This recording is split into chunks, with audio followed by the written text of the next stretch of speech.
Hello বন্ধুরা, আজকে আমি ইলিশ মাছ দিয়ে বেগুন দিয়ে খোলা বিরান করব। তো প্রথমে ইলিশ মাছগুলো খোলা দিয়ে তারপর বেগুনগুলোতে নুন হলুদ দিয়ে লাল লাল করে ভেজে রেখে দেব।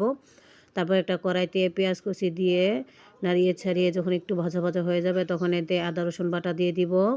দিয়ে আবারও ভালোভাবে একটু নাড়িয়ে ছাড়িয়ে তারপর যখন বাটাটা একটু লাল লাল হবে তখন কয়েকটা কাঁচামরিচের ফালি দিয়ে দিব। দিয়ে আবারও ভালোভাবে নাড়িয়ে ছাড়িয়ে পরিমাণ মতো পানি দিয়ে দিব।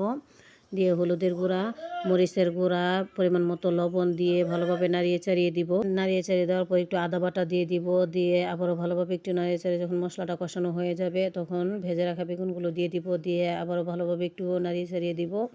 তারপর উপর দিয়ে ভেজে রাখা মাছগুলো দিয়ে দিব। মাছগুলো দিয়ে আবারও ভালোভাবে একটু নাড়িয়ে চাড়িয়ে উপর দিয়ে ধনিয়া কুচি দিয়ে দিব। ধনিয়া কুচি দিয়ে দেওয়ার পর তো বন্ধুরা দেখুন আমার বেগুন আর ইলিশ মাছ বোনাটা প্রায় হয়ে এসছে। তো আমার পাশে থাকার জন্য সবাইকে ধন্যবাদ। সবাই ভালো থাকবেন।